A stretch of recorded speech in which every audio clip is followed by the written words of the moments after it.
Selamat pagi Bapak Ibu, saudara-saudara yang dikasihi oleh Tuhan. Shalom dan salam sukacita untuk kita sekalian.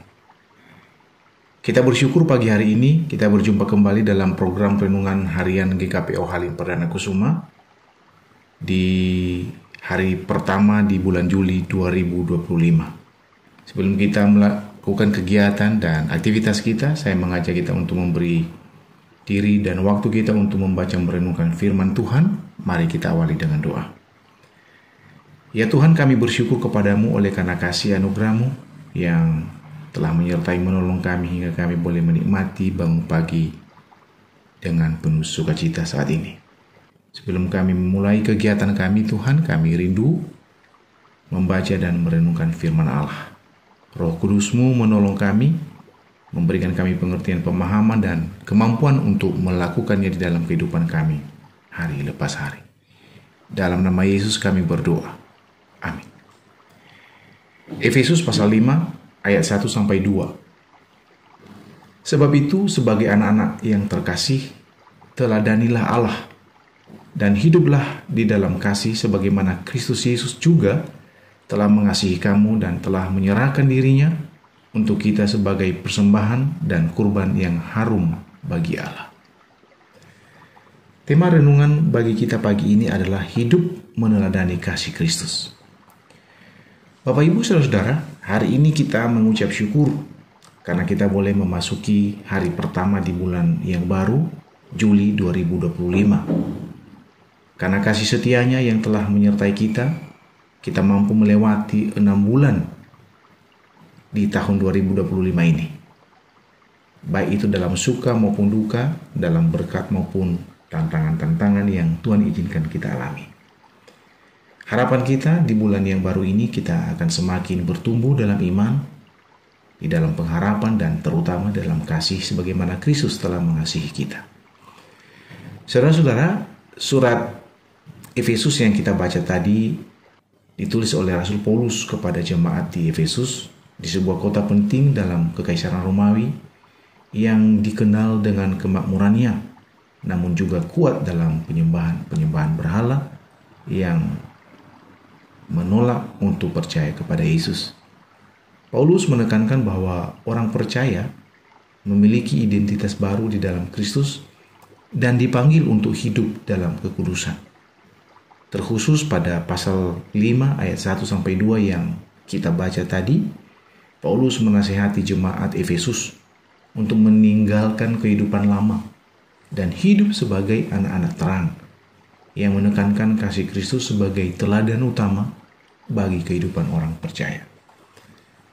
Saudara-saudara, sebagai anak-anak Allah yang telah ditebus oleh kasih Kristus, kita dipanggil untuk berfokus pada teladan Allah, yaitu meneladani karakter dan kasih-Nya. Sebagaimana anak yang dikasihi, kita tidak hanya menikmati kasih Bapa, tetapi juga mencerminkan kasih itu dalam hidup kita setiap harinya. Paulus lebih menekankan lagi bahwa kasih Kristus adalah kasih yang berkorban, kasih yang tidak menuntut adanya balasan, tetapi justru kasih yang memberi. Kristus telah menyerahkan dirinya sebagai persembahan yang harum, sebuah tindakan kasih yang menyelamatkan dan menyenangkan hati Allah. Kasih semacam inilah yang menjadi panduan bagi kita orang percaya untuk kita hidupi dan kita lakukan di dalam kehidupan kita setiap saat. Nah Bapak Ibu, apa yang menjadi aplikasi renungan ini dalam kehidupan kita sebagai orang percaya? Yaitu meneladani kasih Kristus bukan hanya soal melakukan hal-hal besar, tetapi dimulai dari hal-hal kecil yang dilakukan dengan hati yang tulus. Mengampuni ketika kita disakiti, mendoakan mereka yang membenci kita, memberi kepada mereka yang membutuhkan, serta mengasihi mereka yang patut ditolong dan yang membutuhkan. Ini ajaran utama dari kasih Tuhan Yesus Kristus. Kasih kepada Allah dan kasih kepada sesama manusia sebagaimana dikatakan dalam Matius 22 ayat 37-40. Untuk itu mari kita jadikan setiap hari sebagai kesempatan bagi kita untuk hidup dalam kasih. Biarlah kasih Kristus nyata melalui sikap kita, perkataan, dan tindakan kita sehari-hari. Baik itu di dalam kehidupan berkeluarga, di dalam komunitas, persekutuan, gereja, tempat kerja, maupun di tengah-tengah masyarakat dimanapun kita tinggal. Hidup meneladani kasih Kristus berarti saudara dan saya hidup dalam relasi yang memperdamaikan dan menyatakan kemuliaan Tuhan. Inilah panggilan kita, mengasihi seperti Yesus mengasihi kita. Amin. Mari kita berdoa. Tuhan Yesus, terima kasih atas kasih-Mu yang tidak pernah berkesudahan.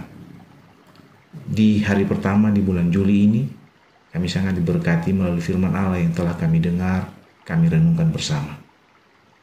Kami mau kiranya Roh Kudus-Mu menolong kami Tuhan untuk memampukan kami melakukannya dalam hidup kami sehari-hari. Kami mau menyerahkan hidup kami untuk terus belajar meneladani kasih-Mu. Bentuklah kami menjadi pribadi yang rela mengasihi, seperti Engkau telah lebih dahulu mengasihi kami. Kami berdoa, menyerahkan seluruh kehidupan kami, bahkan saudara-saudara kami, jemaat-Mu yang saat ini dalam keadaan sakit. Tuhan pulihkan kesehatan mereka melalui makanan, minuman, obat-obatan yang mereka konsumsi. Hamba berdoa bagi jemaat-Mu yang sedang bergumul dalam pekerjaan, bergumul di dalam kehidupan berkeluarga, yang merindukan pasangan hidup, merindukan kelahiran anak, bahkan hal-hal yang lain yang menjadi kerinduan dan doa mereka. Tuhan, dengarkanlah seruan doa kami dan jauhlah kami pada waktu yang tepat.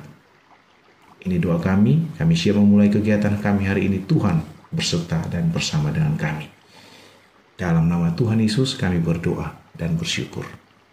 Amin.